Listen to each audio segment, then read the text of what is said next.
Do you ever wonder what it all means? Why we're here? Why we feel compelled to do certain things? Why certain things happen to us in our lives? Well, today we're going to endeavor to do that through an examination of karma and enlightenment. Welcome to the channel, everyone. This is Dr. Danny, physician, astrologer. When I am not watching the stars, I am catching the star seeds. So today we're going to get right into it. I'm going to teach you about the concept of karma, action, and the concept of enlightenment, surrender. And we're going to examine both of these concepts through the lenses of the 6th and the 12th astrological houses. I am also going to show you a technique for analyzing this in your own natal chart and how to get much, much deeper with it. This is part one of a 6-part series. I wanted to release it to the general public first to see how it lands with all of you, to see if you enjoy this format, this technique.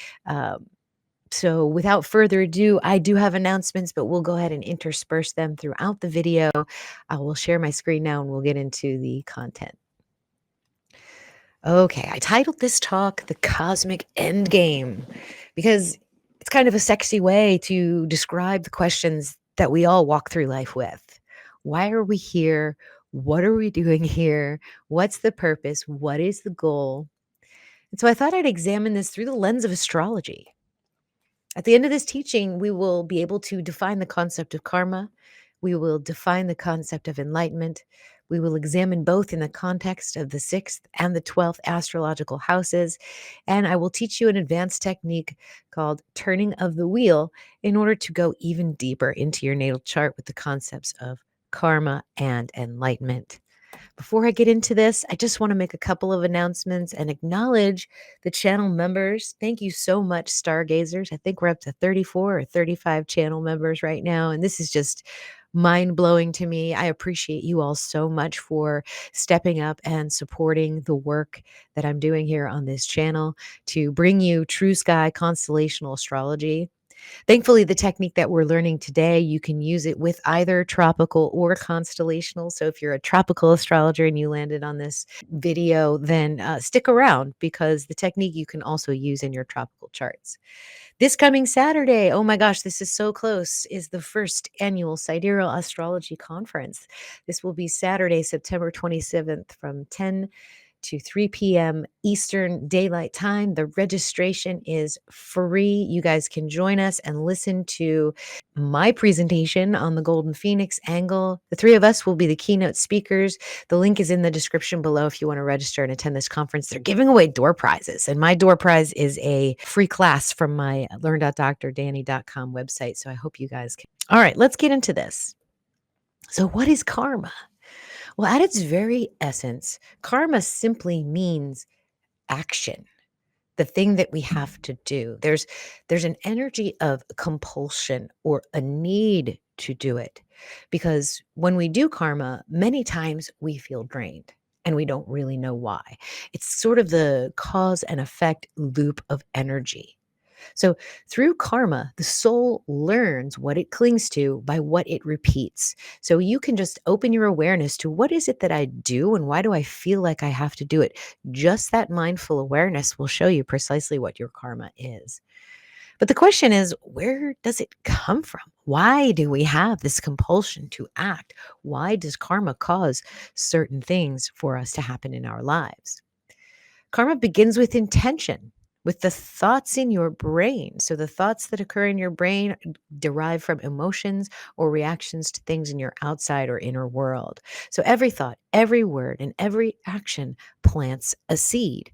And the seeds create ripples that eventually return. So, when you think about like a pond of water, for example, and you throw a rock into it, the ripples will move outward, and the consequence of dropping that rock into the water causes a change in frequency of the water at the water's edge. So the beach, the shore, feels the consequence, feels the karma of that rock being dropped. Many times, karma can be seen as unfinished actions that become the samskaras. So this is the samskara wheel, the impressions. These impressions can carry across lifetimes. And what's so interesting is that the 6th house of your natal chart reveals the debts, the struggles, and the duties that arise from these impressions.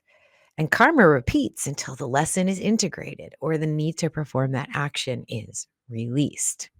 When we talk about astrology and karma, each planet actually generates its own karmic field. Each planet is an entire spectrum of the full life cycle from an evolutionary perspective. The sixth house from a planet shows that planet's compulsive actions.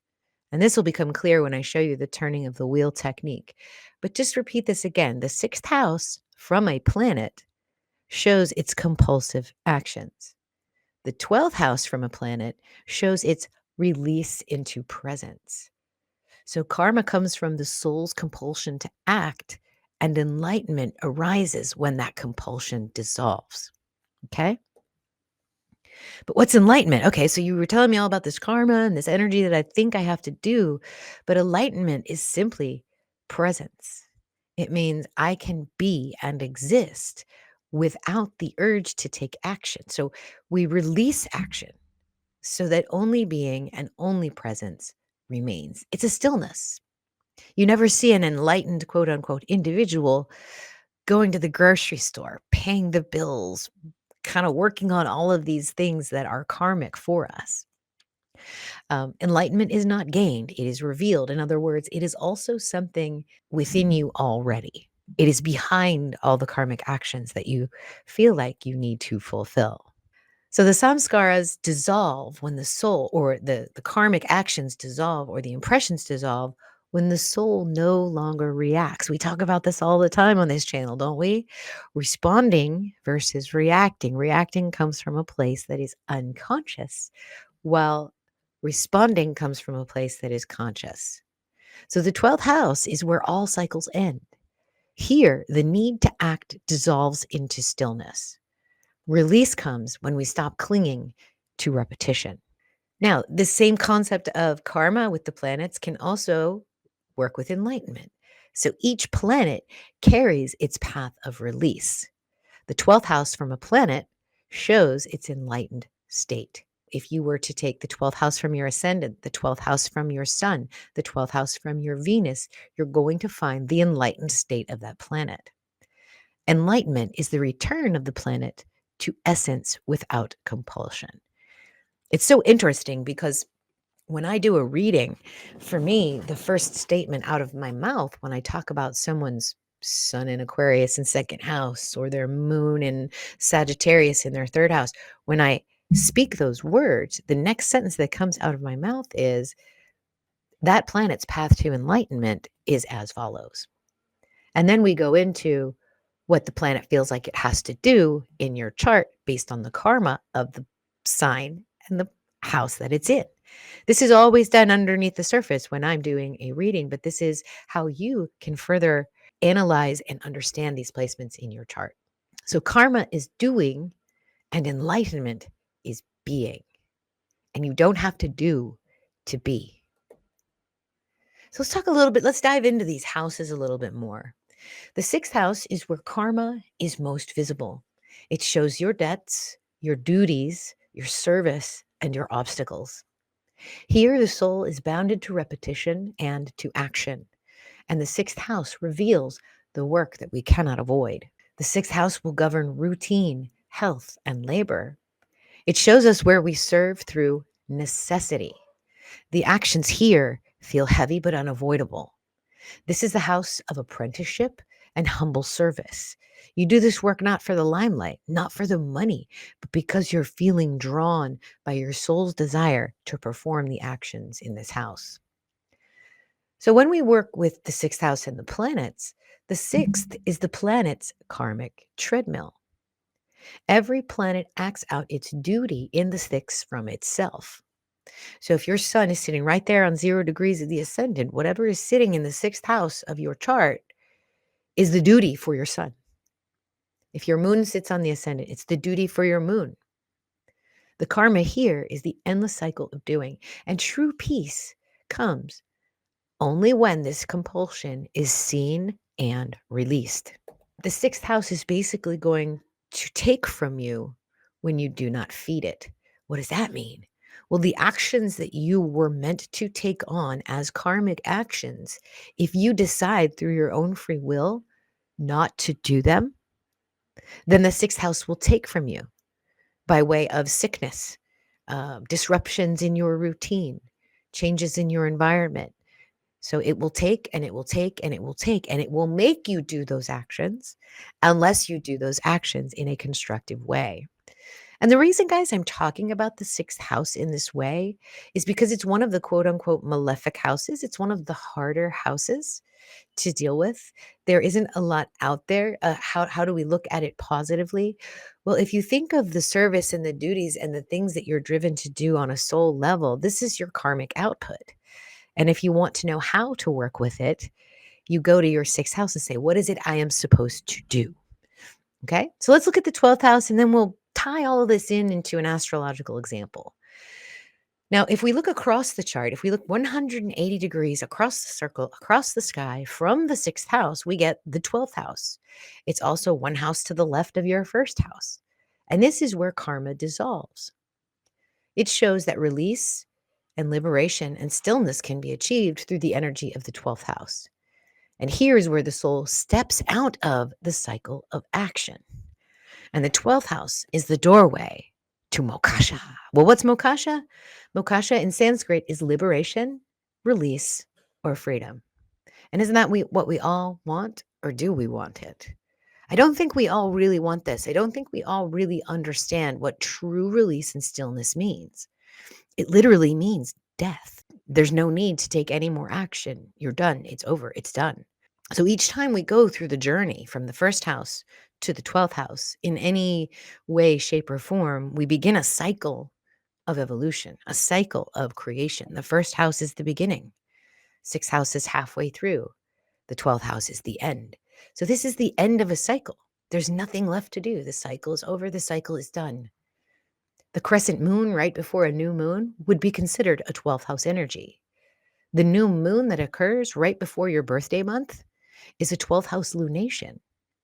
All the karma from the previous year is released here. You're free. That year is over. You don't have to worry about it anymore. It should be the moksha month. The 12th house in astrology governs dreams, solitude, and the unconscious. It reveals what is unseen but deeply felt. This is the house of seclusion, retreat, and mysticism. And here in the 12th house, presence replaces action. So you simply show up and you be. You don't have to do, you just be in the 12th house. So the 12th house could be considered the planet's enlightened state, the moment when that planet has reached its path of enlightenment in this evolutionary cycle and no longer needs to work or to do or to prove. Every planet will dissolve into its essence in the 12th from itself. So this is the end of compulsion and the flowering of being. True peace comes when the soul rests in this space. Let go, or it will take you through endings, dissolutions, or losses that force release. This is another reason why the 12th house can be seen as such a nasty house in astrology. Because if you're not willing to release, if you're not willing to take the path of release and surrender, your life will take you on a journey where those releases or surrenders are required. So when we talk about hospitals, prisons, and illness, and solitude, and aloneness for the 12th house, this is why. It's because there was a step along that evolutionary journey that was missed. You didn't see the release for what it was. You saw it as something that you had to control.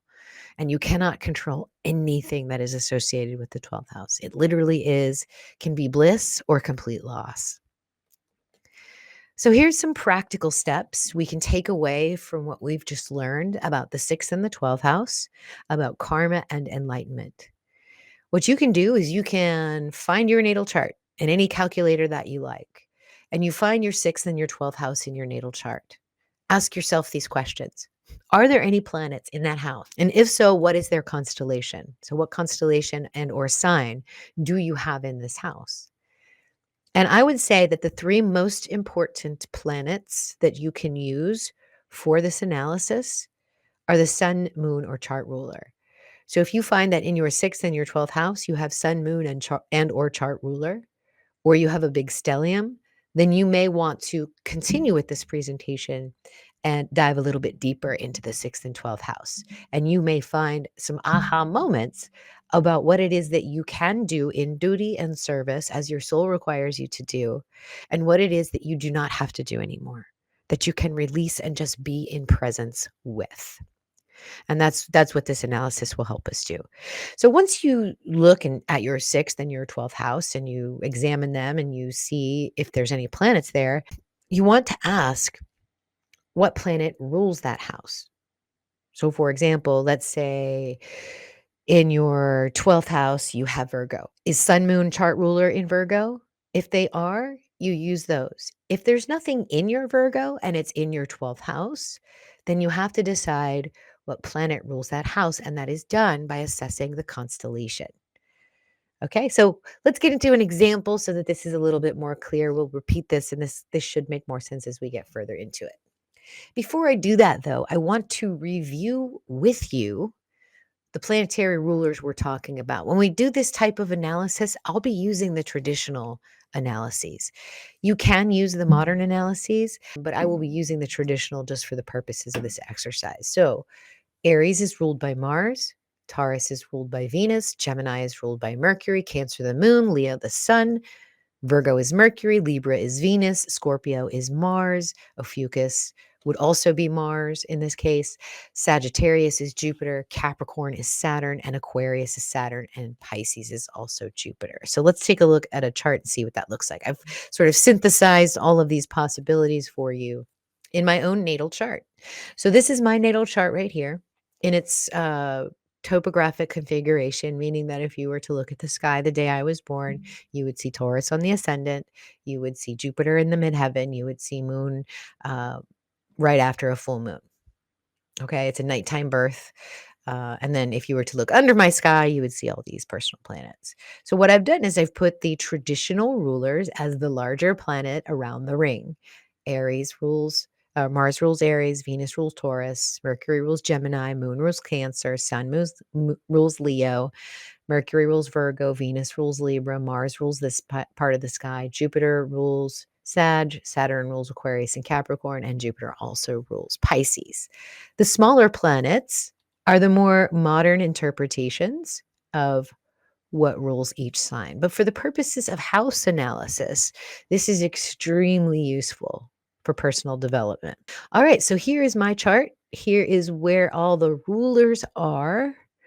Let's go ahead and do the practical steps to analyze my 6th and 12th house. All right. So, the first step, look into the 6th and the 12th houses, and what do you see there? Well, for me, right off the bat, I see Aries at my 12th house cusp, so I will claim Aries as my 12th house ruling sign.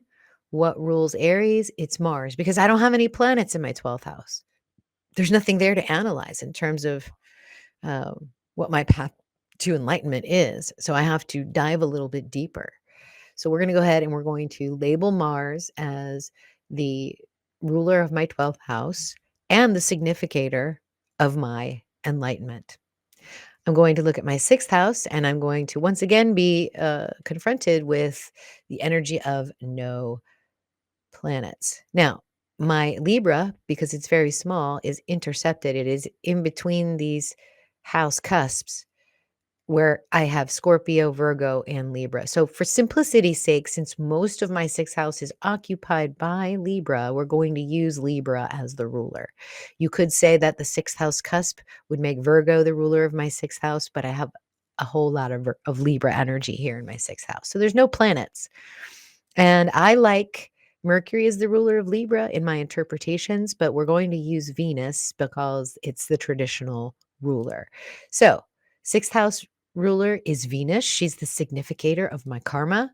And my 12th house ruler is Mars, the significator of my enlightenment. Okay, cool. That's a great start. Now, if we did have planets there, we could certainly go in and do an analysis of those planets. But I wanted to do a very simple example, which is me, so that you can go right into further analysis if you want to. So my significator of enlightenment is Mars, and my significator of karma is Venus. And that's because Aries rules my 12th house. Aries is ruled by Mars. Libra rules my 6th house, which is ruled by Venus. So very simple associations based on common knowledge of astrology. And so now we want to look at these individually, right? So we can go ahead and do that. I can now look at Mars in Leo in the 4th house as my significator of enlightenment. What does that mean?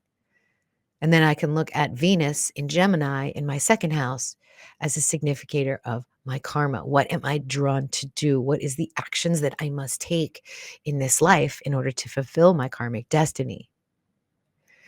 So Mars as an enlightenment significator dissolves will into sacred stillness because Mars's path to enlightenment is to enact the will of the creator. He does God's work, does God's will, like Archangel Michael, the warrior, the spiritual warrior.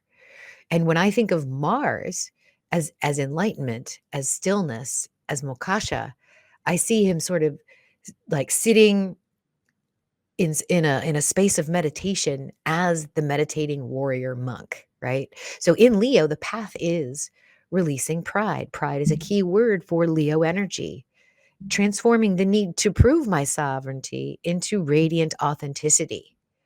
So instead of trying to prove myself, to perform, just being the warrior monk in stillness radiates that authenticity. And so for my Mars, enlightenment is rooted in my heart, in my inner peace, and the reclamation of sanctuary. So it literally is warrior monk energy for me as my enlightenment, to have gone through the battle and to release the battle, to release the need to fight.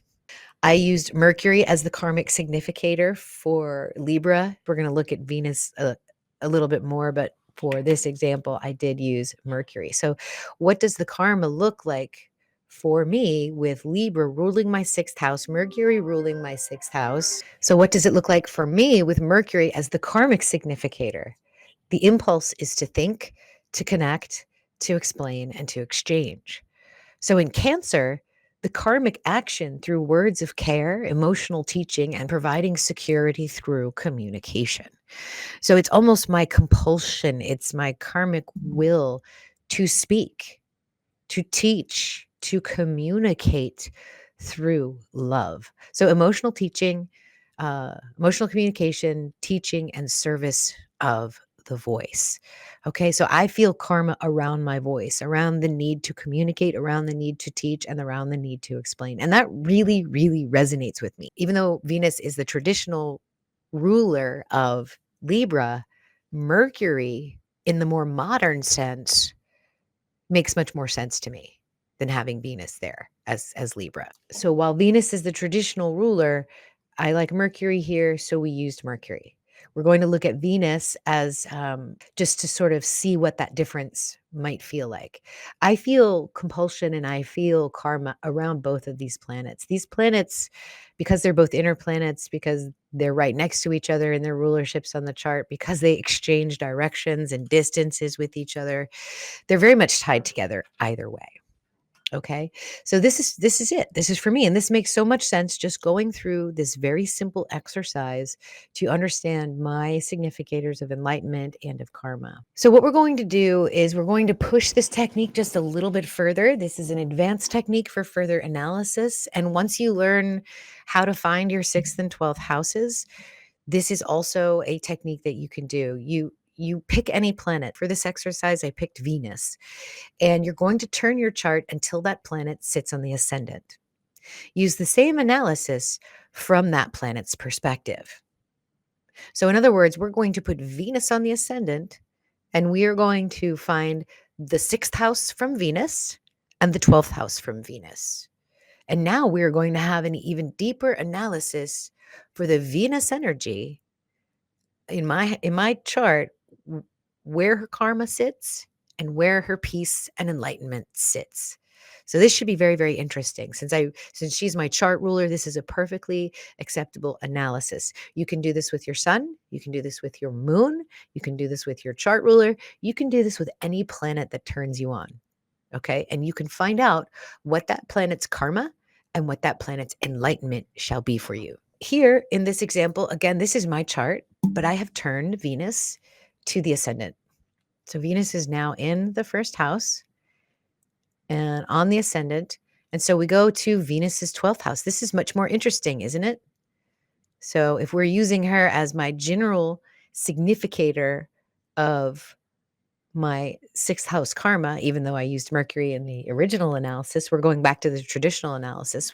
We could also do it with Mercury. We could put Mercury up here and analyze the houses from Mercury, but we'll use Venus. So Venus's 12th house is interesting. Her 12th house now has Saturn and the South Node. So I have a Saturnian South Node energy in the 12th house here for the enlightenment path of Venus. This is where Venus released. So maybe Venus releases old patterns with the South Node. Maybe she releases structures that are no longer serving, that are perhaps outdated, that are continually serving the old patterns. So releasing foundational structures, not clinging to things like rules or rubrics. You guys may have noticed that, I'm always constantly seeking the path of enlightenment and, how do I do things easier and better? And to release some of this strict Saturnian energy feels really good for Venus because she's been connected to Saturn her whole life, that structure, that form, those rules, that divisibility. And there's a much higher path for Venus. You could also look at Saturn as an old soul in the 12th house. So really connecting to the elder ancestor, old soul incarnation energy that could be available. South node there also suggests some sort of ancient energy. And I'm just riffing on these for now because I haven't done this analysis prior to this presentation. But now we look at the sixth house. So if Venus's path to enlightenment is 12th house, what rules the 12th house for Venus? What rules the 12th house? I would say that because the 12th house cusp is in Taurus, you could either say Venus, or because most of it's Gemini, you could go with Mercury. The ruler of Venus's 12th house is Venus herself or Mercury. I'm going to say Mercury because of the amount of space that Mercury takes care of here, and Venus is already the chart ruler. So in order to provide some contrast and some sort of reflection, Mercury would be a much better choice. And so from Venus's standpoint, we have the significator of her enlightenment is actually Mercury. So the exchange of knowledge, the instead of having to prove or to strive or to speak or to stand up for yourself, just being in mere presence provides the dialogue of enlightenment. So mental activity, compassionate words, becoming the voice of love may also comes to me in mind for attaining the enlightenment of Venus. So for the 12th house, the significator is Mercury for Venus. And it means becoming the voice of love. I like that. The voice of love. All right, that's Venus's path to enlightenment in my chart. When I open a chart and I begin to speak of Venus, I say Venus's path to enlightenment is experience of the senses. And so for a chart like this, which is my chart, experience of the voice, of sound, of music. So listening and producing the sounds of love through music and voice is Venus's path to enlightenment in my chart. Because sound is so beautiful. Music is so beautiful. Music stirs the soul and brings the soul peace. All right, let's move to the sixth house for Venus. So in the sixth house, we have Ophiuchus and Sagittarius. So we could look at Mars and Jupiter as the energies ruling the sixth house. We also have the North Node, right? We have the North Node here. So there's a destiny. The work of Venus in my chart has a karmic or destiny type of calling towards it. I like Jupiter as the ruler of the sixth house because most of my sixth house encompasses Sagittarius energy. Some of it is the galactic center. So I feel compelled to move into this space, which is the galactic center. Every action I do is around this. Jupiter rules this space, right? Because remember, our sign rulers is Jupiter. Jupiter is Sagittarius. So I have Jupiter in Aquarius at the cusp of my 8th house. So it's being the guru of collective knowledge that transforms. It transforms. It goes from uh, dark into light. The cusp of the 8th and ninth house is darkness into light. So Venus has a trine to Jupiter here too, and Saturn has a trine to Jupiter. So an expansion into the higher wisdom and knowledge through transformational processes. I mean, it sounds like I'm just saying what I already know, but this is my chart. This feels very right for me. So to expand into the new and unknown and unknown. Okay. So that is how you can get a little bit deeper. You can do this with any planet that you would like.